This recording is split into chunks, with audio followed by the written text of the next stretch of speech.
everybody, I'm Tom Basso and welcome to Crowdsurfing Live. It's good to see those of you who are in chat. We'll be talking throughout this show. However, if you have not yet signed up for Dice Tower Con, you might want to pause this and go there. There is a little under 3,000 tickets available, and well over 2,000 have sold at this point, so you're definitely going to want to get them before they sell out. Registration's been open just 2 hours. So go get your tickets at dicetowercon.com if you plan to come to that this year. But then come back here. If you're already here and you've signed up for it, of course, we're excited about that. We're talking about Kickstarter, of course. So this is a show where we'll be talking about different projects on Kickstarter. I'll be doing an interview later on in the show with Dized, which you'll be able to see a link to that in the comments below to their project. But as always, we'll start with the news.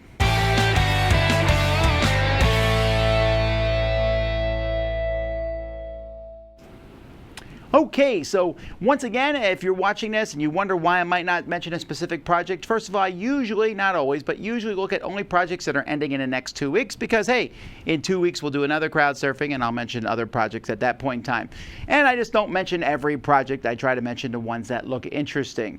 With that being said, let's get started and take a look here at some projects I find pretty cool, or at least something to think about them in general. We have Unrecorded Siege. So this one here, now this is interesting here. You'll see that they used a box here as part of the game. Now, that sounds cool, but I wonder if, why not just use a board? I don't know why we'd want to use the box. I mean, there's a lot of pieces here. This is a medium strategy and resource management game. As opposed to a heavy one, I don't know. But here we can see the box being used as the main board, and we got landscapes and stuff. I like the idea of this one. I just hope that it comes across better. Looks like you're able to hide boards, and there's certainly a lot of pieces in here. That's a really cool 3D castle and stuff. I mean, that's a really cool 3D castle, and the miniatures don't look bad, and of course, that's why people back projects these days. So I like how this one looks.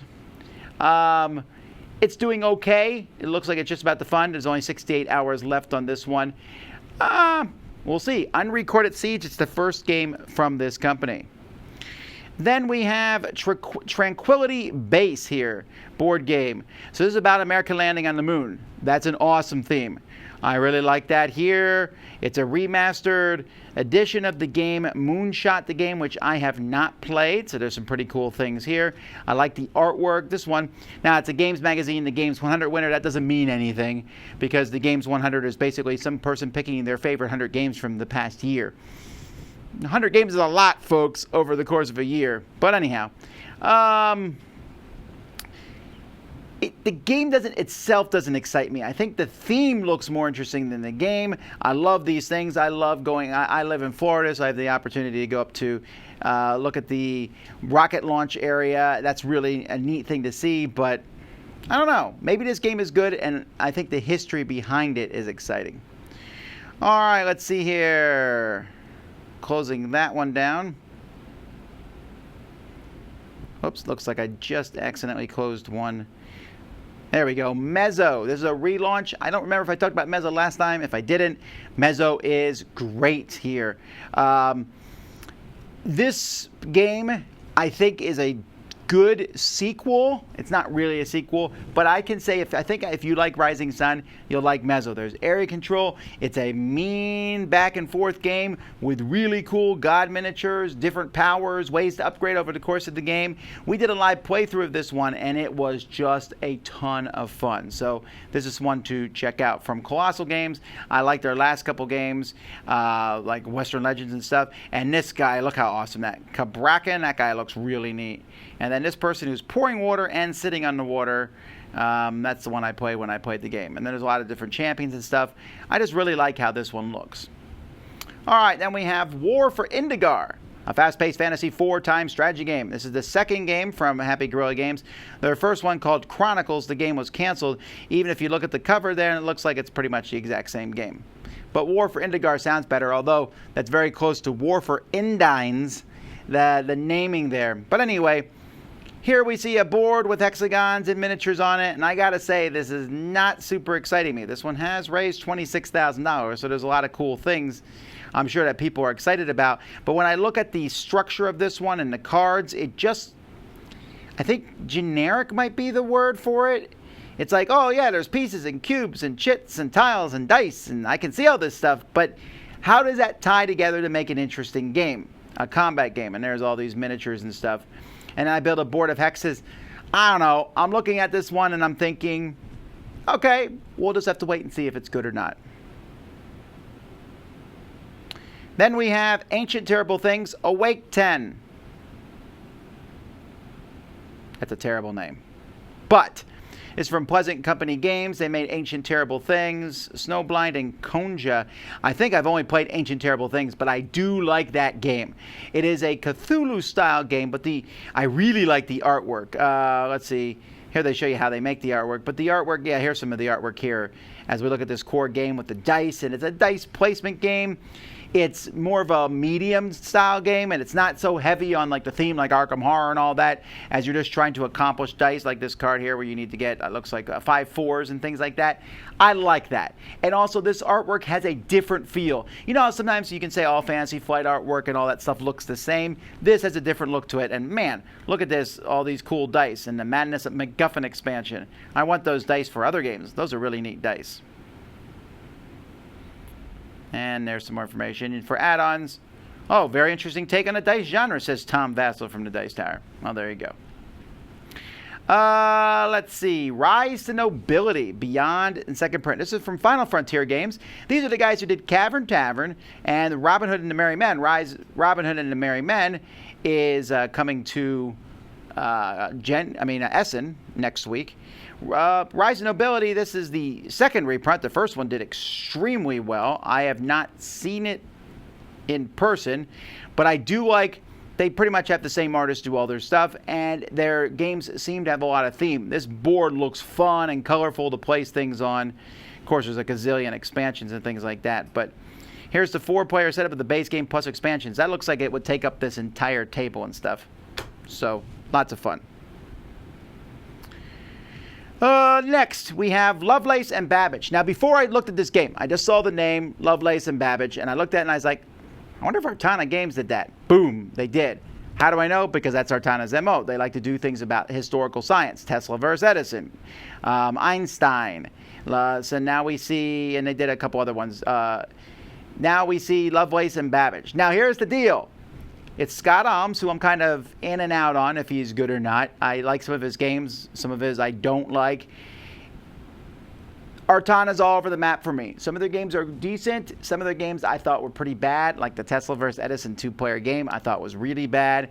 So I'm hoping this is good. The Lovelace and Babbage, I like the theming of it, although Scott Alms isn't really known for his theming. Well, I guess Heroes of some of his games, but for the most part, he's a little abstract in his design. But hey, it's a small little 2-player game. Subroutine cards, Patron cards. Yeah, it looks good, and Artana does a good job at putting out a nice production. Let's just hope the game also is good. Then we have Heroes of Tenna. This is from Broken Mill. It's their first one. This one has some barbarians running around and some fantasy style stuff. There's a zombie ogre, skeletal drake, minotaur, golden sphinx, dungeon cards and things. You choose a dungeon, you fight together, you draw cards, you play your cards, combine the power of all the players and get the loot. What makes it different than most deck building games? That's what I want to know. Acquiring cards. Main way to build your deck is by fighting enemies and taking their loot. Okay. Exhaustion. When you run out of cards in your deck, you become exhausted and unable to do anything. You only shuffle your discard pile back in your deck when you decide to rest. Okay. Drawing cards. You can discard your hand and draw a new one as often as you want, but you'll get closer to exhaustion. Okay. But I'm not sure those things sound like, wow, that sounds different. These just sound like, oh, these are variations on the deck building genre. Of course, we got some positive reviews here, so maybe it is good. I have not seen much of this. It looks a little generic, but I hope it's good. Now, you might notice as I look through these, you're like, Tom, you seem to be down on a lot of these. I don't mean to be down on them. Maybe they will be fantastic. But when I go through these, I'm like, ooh, what's something different that looks unique and interesting? Space Explorers. This is from Chad Elkins. He's done Christmas Lights card game, which I wanted to get just because I like the theming of that. Robots Love Ice Cream, which I think is not true. But this one here, a space theme, looks a little stark here in this picture, but that doesn't mean it's bad. That cover is really doing it for me. I like the retro look for that cover. And as I look at the cards in the game, I kind of like the artwork on them too, where you're recruiting specialists in your hub here, passing tokens to people, and building up a tableau in front of you. This one I'm kind of interested in. So I like the idea of how this one looks. This also has a bunch of positive reviews. But I like you can even play it on Tabletopia if you want to see how the game's any good or not. Centurion the Elderwood deck box. This is from Elderwood. They make some really cool stuff. I just thought I would show these off. I like deck boxes. These look super fancy with magnets. And I mean, that's like a deck box. The other guy brings in his little tin deck box and you're like, bring this one out. I didn't look how much they are. Woo! $75? Maybe that's why people are using the tin deck boxes. But if you want a fancy one, these are the ones to get. Meeple Party cooperative board game. I don't know why I hate that name. I just do. These guys at Kobolds Ate My Baby, Barricades, Tragedies of Middle School. It's just a tragedy in general. This one is just funded. It's a cooperative strategy puzzle game about throwing an epic party. But Meeple Party, again, this is kind of like, we get it. People like meeples. But do they want meeples to be the theme? Aren't meeples supposed to just represent people? There's the cool, the flirt, the party animal, the wallflower, and the jerk. But you do get a lot of people in this, and you get to go around and move around in this house and be in a party and take pictures of people and stuff. Maybe it's good. I don't know. It's an odd theme. This is their 6th Kickstarter. All right, now we got Stonebound Saga, Visions of Teleos. That sounds like a very serious game. These guys made Land of Zion and the Stonebound Saga Visions. Oh, the one that we're talking about right now. It looks serious. I mean, look at this guy. There's no way he can even sit down in a chair. He can now go to a balloon party because he has spikes out of his entire body. The artwork for this game is cool, right? Look at Baron, Sora, Gideon. That's some pretty cool artwork. Is the gameplay itself any good? Well, the Rules Girl did an overview of it, so you can go watch what she's done. But there's 70 different unique characters that you can pick. You're going to be using sliders to keep track of your stats. There you have to move around on a mat. Boy, it feels like I've seen this game somewhere before. But that mat does not look interesting. The moving the sliders around, this feels a little old school. Now, that doesn't mean it's a bad thing, but this feels like a game that could have come out in the 90s. All right. Lunar Baboons, Parenting is Easy game, and Anxiety Troll Plush. All right, well, this one I looked at mostly because it's raised $59,000. The last time these guys made... This is based on a comic, and I'm not sure where I've seen this comic before because I've definitely seen this guy show up. Maybe it's in my Facebook feed or things, and so it kind of looks like a Take That card game. I might be wrong. But it's doing really well because it has probably a built-in audience. So, Lunar Baboons, and Parenting is Easy. I'm going to disagree with Lunar Baboon there. All right. Hollywood Death Race. Great. This theme, Mangrove Games. So what else does Mangrove Games make? Planetopia, Dig, and Dig Dragon expansion. Okay, so you're going to be a campaign. You want to be the Lazy Fluke, Stanley and Church, Catherine, or the Jazz Brothers. Whatever. So you're going to be, you can be Al Cicatriz from Taxi and the Ghoul Hunter and, my brother. All right. Well, these little miniatures look cool. And that looks like, is that the DeLorean there? I can't tell. That's Mr. T. Yeah, it looks like you move around on the board and you're going to fight things. I don't care about any of this parody stuff if the game is good. If the game's good, I'm glad for these miniatures. This parody stuff might get old after a while, I think. Well, I do like that they have this game almanac there and the playmat and stuff, but I don't know. Is the game fun? We'll find out, but it looks like you're just driving around and trying to smash other people up. Wild Ascent, Survive the Arena, and Tame the Wilds. A 1 to 4 player game with solo, cooperative, and player versus player modes. This is from Lazy Squirrel. Their last one was canceled. This one looks interesting. Those are some pretty cool models right here, right? That unicorn, that looks really neat. Although, I'm not sure how you ride such a thing because it looks like you get stabbed by all those feathers. But there's a lot of cool things. That box cover, I think, is part of the reason that I'm kind of attracted to this. The miniatures, of course, look cool. The cards, again, this looks a little bit different than the rest of the fantasy stuff that's out there. And they concentrate a little too much on the miniatures for my liking. Like, I mean, don't get me wrong, I love great miniatures, but I'm hoping the gameplay beyond it is also really good. Wow, they got a lot of stretch goals. Woo, that miniature looks great painted. But let's see how they're doing. It's probably doing really well because there's miniatures. Yep, 231,000. Epic D20 coins. Oh, this is fantastic. I think Justin brought these down for us when we played the Dungeons and Dragons with him, and you could use these as tokens, and they're great. I want these. They're pretty expensive, but man, I've seen these in person, and they're 20 on one side of one. They're just cool. They're like a 20-sided die that's coins. Wormwood Dice Vault Cthulhu Mythos Adventure. Edition. This is Cthulhu. These things like hold all your dice and then they snap together with magnets. I have a couple of these myself. I don't use them much because I don't play D&D, so I don't need to show up with a vault that's like, look at the dice that I have. But they are good. Wormwood is top-notch quality. Someone says, fun fact, feathers are soft. Have you ever been stabbed with one? Anyway, Level 7 Omega Protocol board game. Now, I like this game a lot. Level 7's a great game. And I was like, oh, that's pretty interesting. But even though this is a second edition, it just sounds like it's a second printing. That they're adding some extra bonus content, that they're adding in the expansion, but it looks like all the miniatures are the same, the artwork's the same and everything. This is not a bad thing. I'm not complaining that it wasn't like I thought the game needed an overhaul. It's just that when you kickstart something, this is making 130,000, so it's not doing badly at all. It would probably do better, though, if it was something like exciting. This second edition thing, it doesn't feel like it's a second edition. It just feels like a second printing. But the game itself is fun. All right, here's my pick for the week.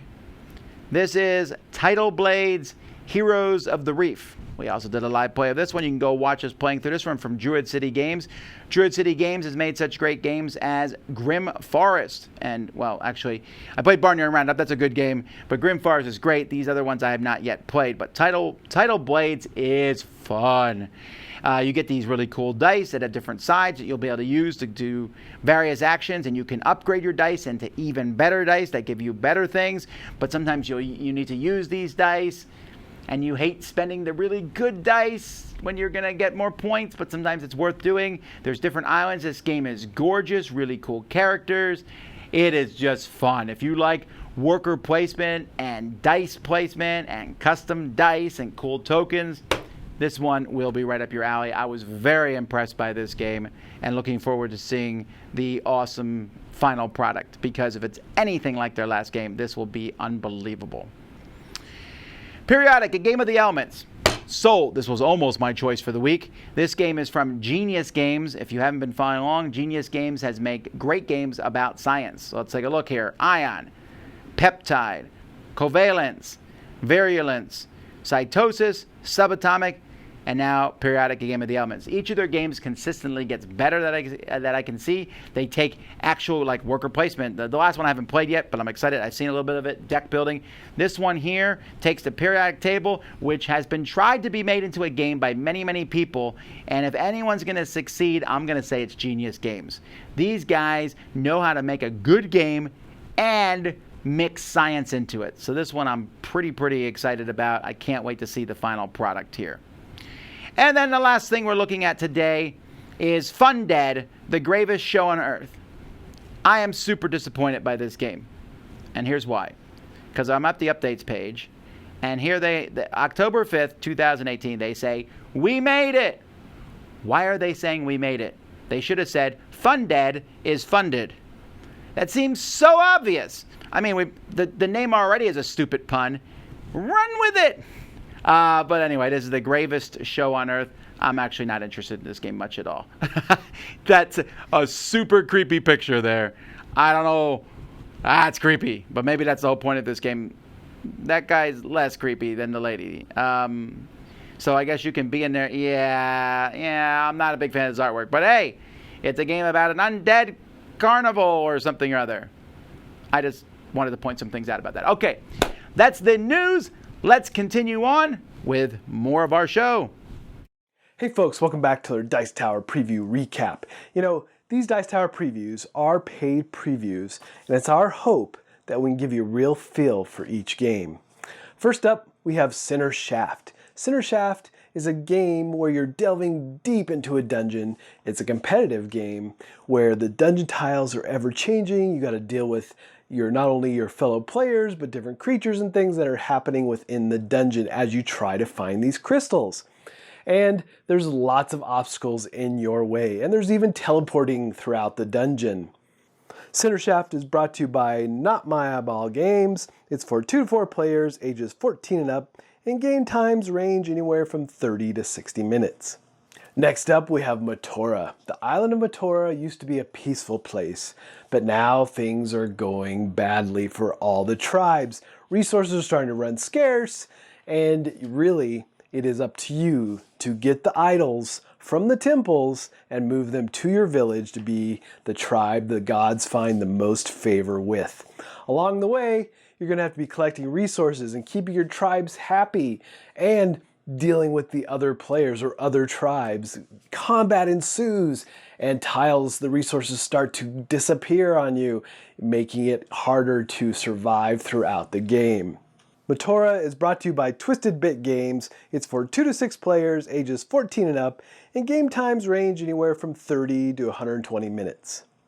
Next up, we have Best Candy on the Block. You and your friends have been out trick-or-treating all night, and now you've come back home to truly see who has the best candy on the block. This is a little trick-taking game, card game, a very family-friendly game, and you're throwing out candy, you're seeing who can win those tricks, but you have to be careful not to get a bellyache and get too many tricks, along with some variations in the game where you're going to see who actually handed out the best candy on the block, and there's even prank cards, things like shaving cream, smashed pumpkins, and toilet paper.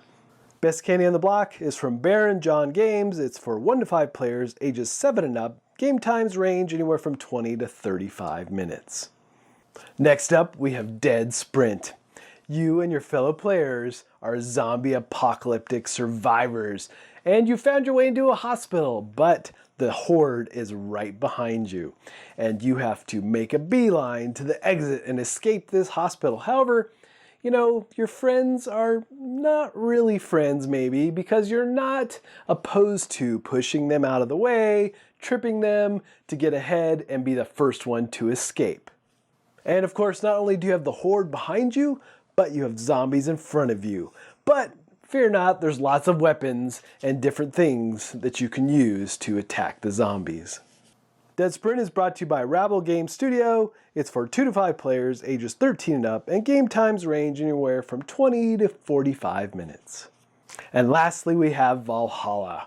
This is a battle card game with lots of expansions and actually lots of ways to play this game. However, the core of the game is that battle mechanic, where really you are the descendants of Odin and it's Ragnarok. It is literally right here, right now. And you are trying to get as many of your warriors into Valhalla before it's too late. This game introduces a lot of different types of, again, a way to play. There's King of the Hill, there's different assists from Thor, and there's even cards from Loki. And not only do you have your warriors ready and poised for battle, but you have Jarls commanding them. These Jarls give you special abilities throughout the game as well. And each of the warriors are activated by rolling dice and placing them in the specific weapon spots. Ultimately, you fight it out to see who will win the most glory and journey to Valhalla. Valhalla is brought to you by Go On Board. It's for 1 to 6 players, ages 13 and up, and game time ranges anywhere from 30 to 60 minutes. Alright folks, if you would like more information about any of the games mentioned here, please go check out our full previews. And if you want your game featured as a Dice Tower preview, please shoot me an email. Alright folks, until next time, we'll see you at the table. Hey party people, this is Jeremy from JambalIPlaysGames.com and Board Game Revolution. Today I'm here to talk about Dreams of Tomorrow, and this is by Weird Giraffe Games. Plays 1 to 6 players in about 45 minutes or so. Let's just get to the boards real quick. I don't want the segment to be too long. We'll come back on the other side. All right, party people, we're going to take a very quick look at Dreams of Tomorrow by Weird Giraffe Games. It's on Kickstarter right now. It plays 1 to 6 players, and just like all Weird Giraffe Games, it plays in less than an hour. Interesting decisions in less than an hour is what I always tell people. So in this game, you are dream weavers. It is a bad time in the future, and you're trying to go back in the past and kind of install these wonderful, great memories inside of people so that they can have a wonderful future. Must be pretty bleak in the future, all right? So here we go. We are going around this rondel board, and we're trying to collect resources, and then we're eventually trying to catch these dreams, put them in our dream catcher, and then we will finally weave them at the end for this little set collection mechanic that's pretty interesting. By the way, these also have powers that you activate if they're on top or over here in the dream catcher. So there's a lot of different things that are going on here, but let me go ahead and start at the top. So what you have is this kind of rondel board, and what that means is that you're going to go in clockwise or counterclockwise and do the actions as you land on them. So when you stop and land them, I should say. So let's say, for example, I land, let's say right here. I'm going to gather that resource. That resource is called hope, and there's also one called creativity. When I land on those spaces, I get 4 of these, and my opponents get 2. So there's 2 of those like that, and there's also experience, which is used to buy the dream cards. Now, let's go ahead and say I bought a dream card. So the reason why I can do that is because I'll land on here, this nice little moon icon here, which is really cute, by the way. I'm going to do that, and I'm going to pay the resource cost, which is only 1 experience. But the more important part is these little 2 pieces right here, because they're going to tell me where I can line these up to collect sets eventually. This is also going to tell me my power.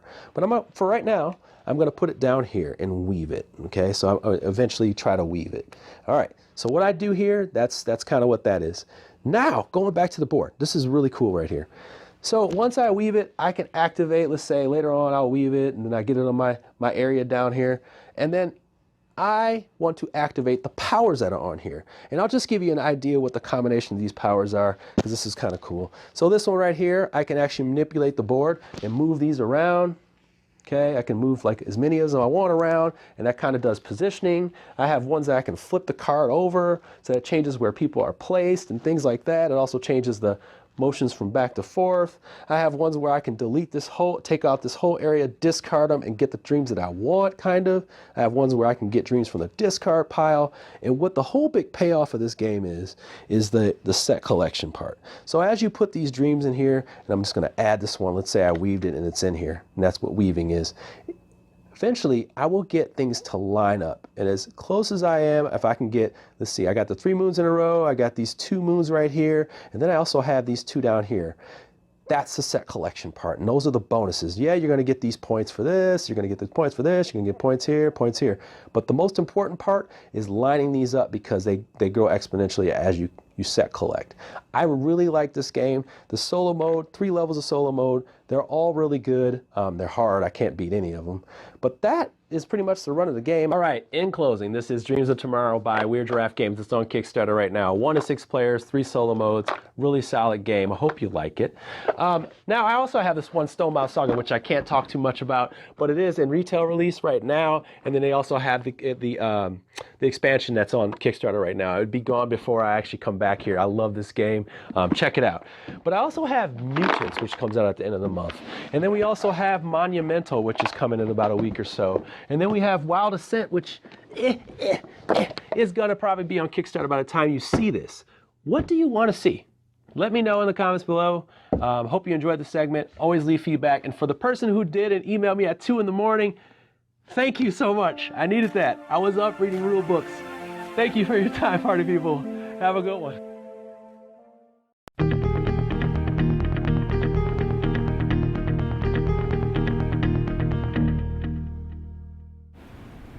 You know, one of the things that really comes across when I talk to different people about running their Kickstarters is the amount of stress that's upon them. And you would be surprised that this never goes away. Someone was telling me that this happens even to like music performers. They go out on the stage for the nth time, and yet they're still worried that things will mess up. But you can think that the your Kickstarter is possibly not going to fund or not do as well as you wanted to do. I know this. We run a Kickstarter every January, and every January when I press that button, you think, is this the time it's all going to fall apart? Is this the time where everything is just not going to work out? And that's worrisome, right? That's worrisome that could happen. And that stress that people have, because what happens when a Kickstarter begins is people say, what about this, what about this, what about this, what about this? And you'll be like, oh, I missed the pledge level. Because there are so many things that go into a Kickstarter. First of all, does it fund or not? Sure, that makes sense. But have you covered all the bases? Did you show the game off? All those people who were supposed to do the previews and the reviews and the playthroughs and pushing it through in social media, are they going to do it? Is anything else going? Did I do it at the right time of the year? Did I do it at the right day? Did I launch it? Did we do enough preview stuff? And that stress is very real. So I don't say this to excuse people who run Kickstarters, but when someone goes in there and starts yelling about something fairly minor, like whether that's, I can't believe your cost of shipping and this other Kickstarter did this, and you go in there and you're like, why didn't they answer me right away? Well, because also people need to sleep. I think sometimes people forget that when you run a Kickstarter, those folks who are answering the questions are not up 24 hours. In fact, they may not even see the comments. They may just be getting things together and running it. But that stress doesn't really ever go away. Now, once you fund, there's definitely a moment. Like, oh, good. I'm glad that we have reached that certain goal, or whatever your real goal is for the people who don't put the real goal in. It's actually one of the stretch goals. But that relief that comes with there, but then the stress comes up again because you need to get the thing out, and this logistic thing that you were hoping would work doesn't, and then a lot of people yell and complain, and a very small percentage of Kickstarter backers actually complain, but there still is a percentage that complain, and they can complain very loudly, so that stress is constantly there. And I can see how some people struggle with the Kickstarter process because of stress. And I've talked to a lot of people who run Kickstarters, and I talked to a lot of people who look extremely calm on the onset, and they're like, yep, tomorrow's the Kickstarter. They're not sleeping. They're struggling. It is a tough thing. When you press that button to launch, I mean, look at what we did. Was it this year or was it last year where we launched live, and then it didn't even launch? We had to go in there and fix some stuff before it got launched. It is that your worst fear is that you'll press the button and nothing will happen. And yeah, that stress is there. So there's something to keep in mind. Kickstarter, I don't think they all need your money. I don't think that everything needs to be backed, doesn't deserve to be backed. But they are going through a bit of a crisis as they go through these. So maybe we can cut them a little bit of slack. All right, let's keep moving on with one of those creators himself.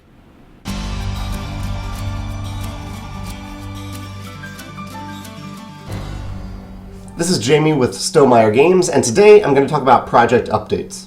A project update is essentially a blog post that the creator can post on the Kickstarter page itself, and it's also sent out to all backers who continue to subscribe to project updates. It's a great way to engage backers, deliver information to them, and get them talking about the project and returning to the project itself.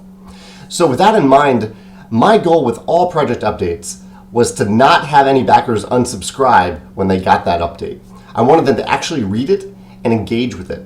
And so there were a few things that I kept in mind that might help you as well. My rules were that I didn't want to be annoying, that no news is better than bad news. So even if I had some bad news to share, that's better than radio silence. I tried to keep content relevant, insightful, important, entertaining, and or urgent, some combination of those factors. And I tried to show my passion through those project updates. I would always end every project update with some sort of call to action, usually just a question to engage backers. I would ask them what they thought about something in the update, or ask for their opinion, or just ask something fun to get them engaged and have them join the conversation. I would always make my project updates public. I wanted project backers to be able to discover the project after the campaign was over and read all those updates. And I just wanted full transparency from anyone looking into the project from the outside and who hadn't decided to back the project yet. I always recommend, and this is something that I did on my project updates, because I would often discover a typo after I already published it, or maybe I discovered a question asked by a backer early on in the comments that I hadn't answered in the project update, you can always edit that update for about 30 to 45 minutes after the campaign, after you actually post the project update. But after that, it's solid. It's unchangeable forever. So I highly recommend sitting by your computer and checking that project update and talking with backers and answering their questions to potentially edit the project update after you post it. As for how often you might want to post project updates, I recommend posting one on launch day or at the end of the first 24 hours. After that, during the project, I recommend posting them every 2 to 3 days. Not any more often than that, and not really any less often than that. And then after the project ends, every 1 to 4 weeks, depending on how important or urgent the information is. Last, I highly recommend, as I have in the past, that if you have not backed any Kickstarter projects but you intend to be a creator someday, I highly recommend backing a variety of projects, even just for $1, to learn these techniques from other project updates. You will, if you can pay attention to whenever you get an update to see if you're annoyed by it or engaged by it, you can learn from those updates so that you can write better project updates when you become a creator yourself. I look forward to hearing your thoughts and questions about project updates, either in this video or on my Kickstarter Lessons blog. Thanks.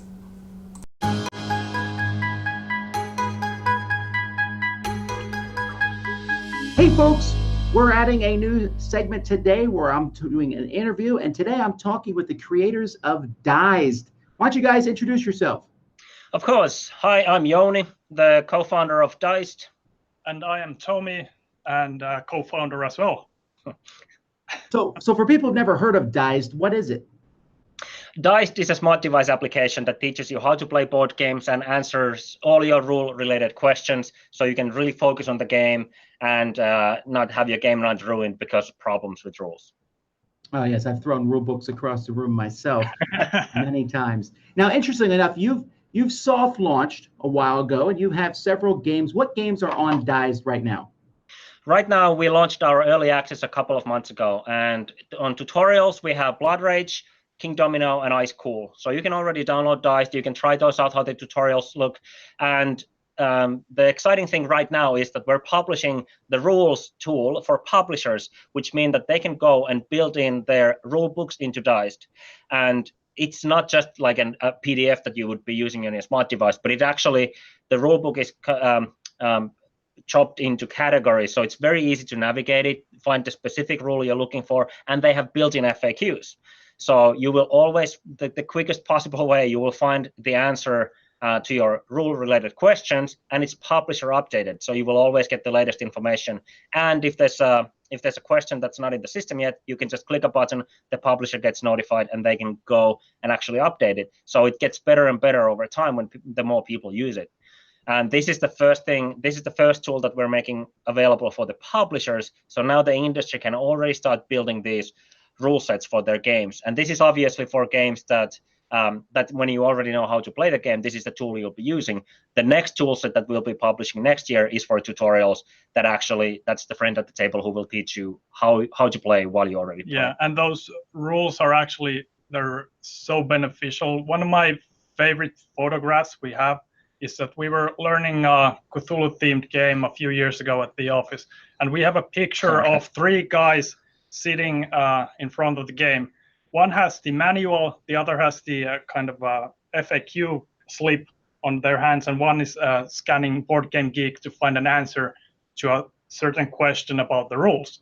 So it took like 15-20 minutes to go through like did we find the answer? I'm not sure. Yeah, eventually we did, but okay. That is something that you could whip up Dized, ask a question like, can I place my meeple or pawn here? And it'll give you the straight answer. So that's so beneficial for every board gamer out there. Yeah, and right now on the app, there's one rule set for King Domino, but as we get the new update for the app launched, that actually allows us to put a lot more rule sets in, and they will be, you'll see there will be a big amount of them very soon. Yeah. So when you first told me about this, I was like, well, why would I want to use this? You know, why can't I just watch a video?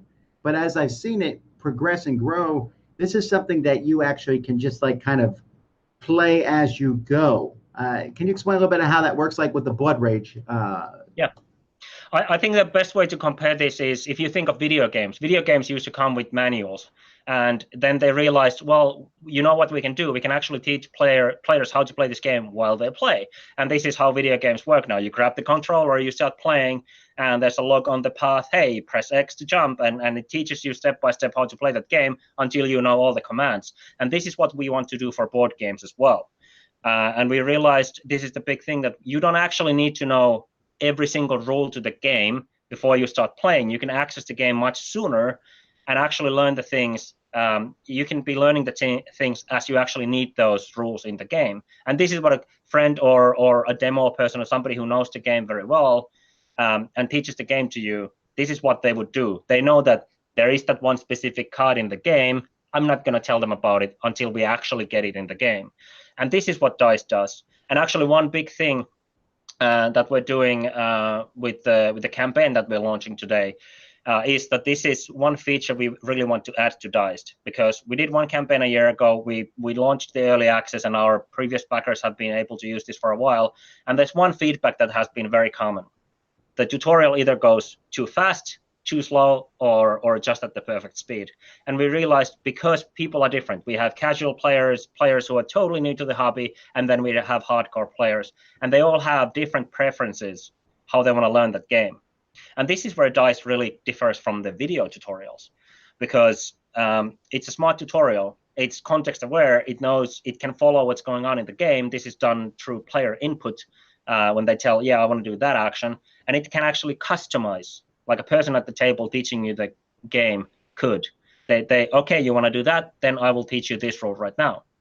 And this can be customized based on your user profile, on your preferences, or the game group that you're playing with. I tag my friends at the table, and Dized tutorial automatically can customize. Okay, we have hobby players at the table.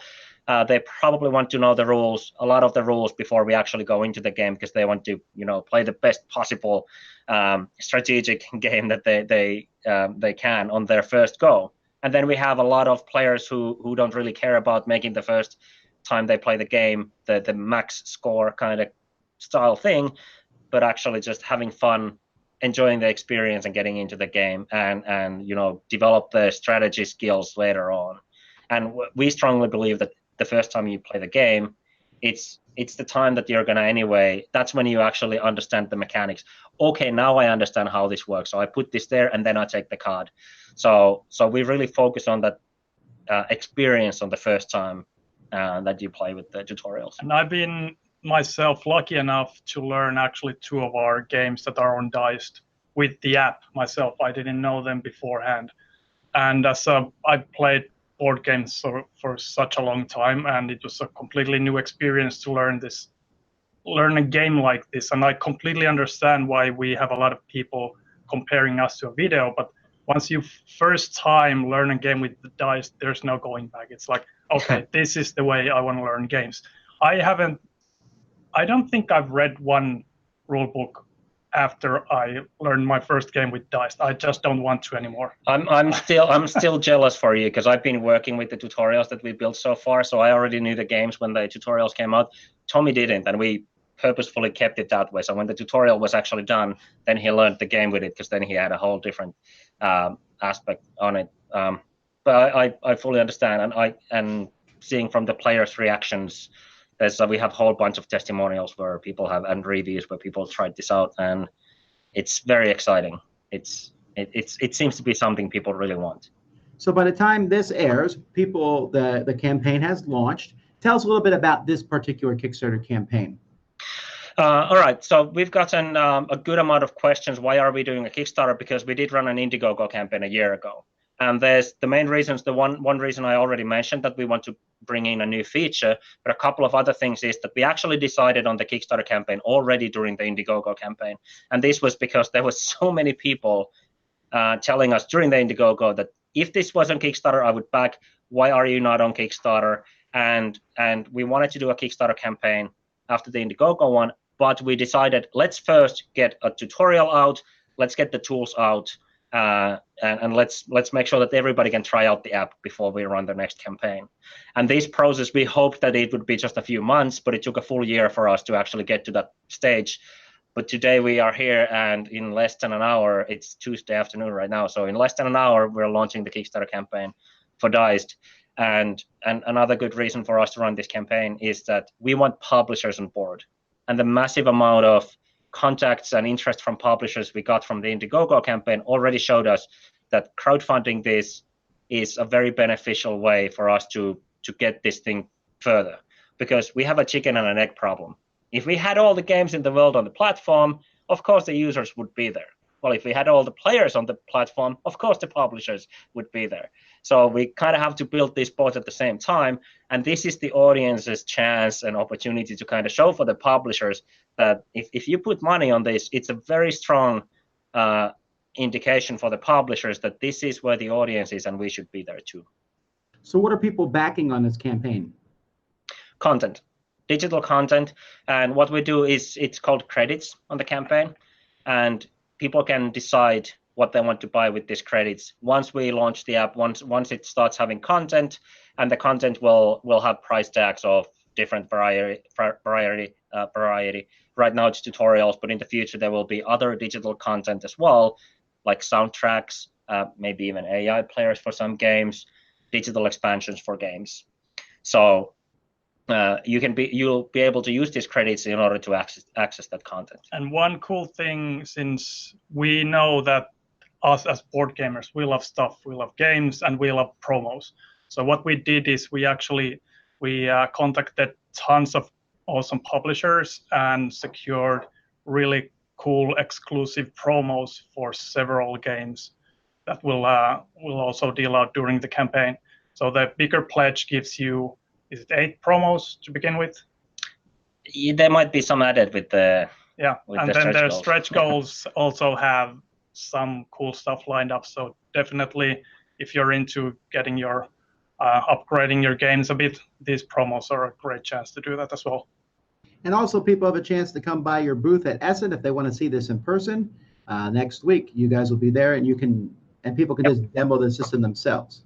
Yes, we're in Hall 2, booth D120. So D120 in Hall 2, and that's where we have all the tutorials that we already have on Dized on the table, so people can try it out. Well, thanks, guys, for coming on today. This is something that could conceivably change how rules are taught in games. I look forward to see what's happening in the future. Yeah, thank you very Tom. much.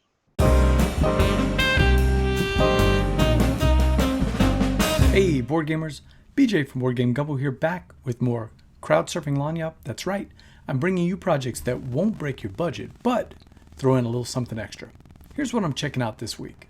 Trailhead, the wilderness survival game, is out on Kickstarter right now from 2 Mole Games. It's the second edition of the game, and it caught my eye because of its theme. I'm a longtime scouter and a former scoutmaster of my son's troop. My good buddy Shannon, who took over the troop for me, knows I follow Kickstarter projects, and he sent me a text when he saw this game. He knew it would be right at my alley, at least to check out. In Trailhead, the designers have combined some of my favorite mechanics, dice chucking and push your luck, with one of my favorite themes, the great outdoors. The game is for 2 to 5 players and takes about 30 minutes to play, according to the Kickstarter page. It's the perfect game to throw in a backpack when you are out exploring the wilderness. Here's a quick rundown. You and 4 of your friends have been hiking, but have gotten a little lost, something I hope my troop would never do. You got to conserve your water as you push your luck across the map tiles that you uncover. With a little luck, you can power up survival cards that you will find on the map tiles. But there's a twist. Sure, you'll be chucking dice and gathering resources and exploring the backcountry, trying to find your way back to the main trail. But what happens when you roll 3 of a kind on those dice? That triggers event cards, and those event cards throw curves at you and your fellow weary travelers. As the designer says, they can be good, they can be bad, but they're always chaotic. So let's talk quickly about the pledge levels. The one I'm checking out, it's the Day Hiker. For only $30, you get your own copy of the game. And how about some lanyap? Check out this cool bandana that you get as a freebie just for pledging to buy a copy of the game. So that's Trailhead, the wilderness survival game. Looks like an easy game to teach, an easy game to play, and it'll fit right in your backpack or your day pack on your next outdoor adventure. So what do you think? Let me know in the comments below. And until next time, Laissez le bon temps rouler. Hey folks, and that's it for another crowd surfing. Thanks so much for coming on board. I hope you enjoyed some of the things we're trying to do with the interviews and stuff. And again, if you want to see more about Dized, you can check the link in the video below. I have time to take a couple questions if anyone is asking any. Taking a look there, not seeing anyone asking any. But if you have any, remember at the end of these shows, I'll do them. What have you planned for Essen? If you go to our website, dicetower.com, you can take a look and it will show you our schedule for Essen, a couple of things that events that we're planning to be at. Also, obviously, if you haven't signed up for Dice Tower Con yet, you waited 50 minutes. Don't do that. Go sign up now. So I'm hoping that a lot of people are asking about the Dized app. I know that they're working on several other games. You can see some of the games that they're working on. I know that they're in talks with a lot of publishers. So yeah, looking forward to seeing, like, I kind of hope they do some of these Vital Lacerda games, and then I'm like, oh yeah, great. Throw away the rule book, just go through the tutorial for them. What do I think of the Spirit Island fulfillment date of May 2020? Cool, I guess. It's realistic, I think. See, people always forget when they see a Kickstarter, they're not seeing, like, when a company plans a game, like when Fantasy Flight plans games, they plan them 3 years out sometimes. Some of these games have been worked on for a while. With a Kickstarter, you kind of see that bare bones, and then people get more irritated, like, wow, it's taking so long. Yeah, that's how long it takes to make games sometimes. Let's see. I plan on bringing you guys snacks for your booth at Essen. I hope you're not eating candy right now, so is there anything you do like? Well, you can bring whatever you want, just because I'm not eating candy. And when I'm at Essen, I might eat a little candy when I'm there. Alrighty, well, with that being said, folks, we gotta get going. There's a lot of other stuff coming. You can come back tonight. Join me, Erica, and Crystal tonight for Dice Tower Tonight, live at 9 p.m. Eastern Standard Time. We're going to be taking a look at some interesting things. We'll talk a little bit more about Essen. Of course, if you have any questions, you can ask them there also. Until next time, though, I'm Tom Vassell, and you've been watching Crowd Surfing on the Dice Tower. Go to Dice Tower Con!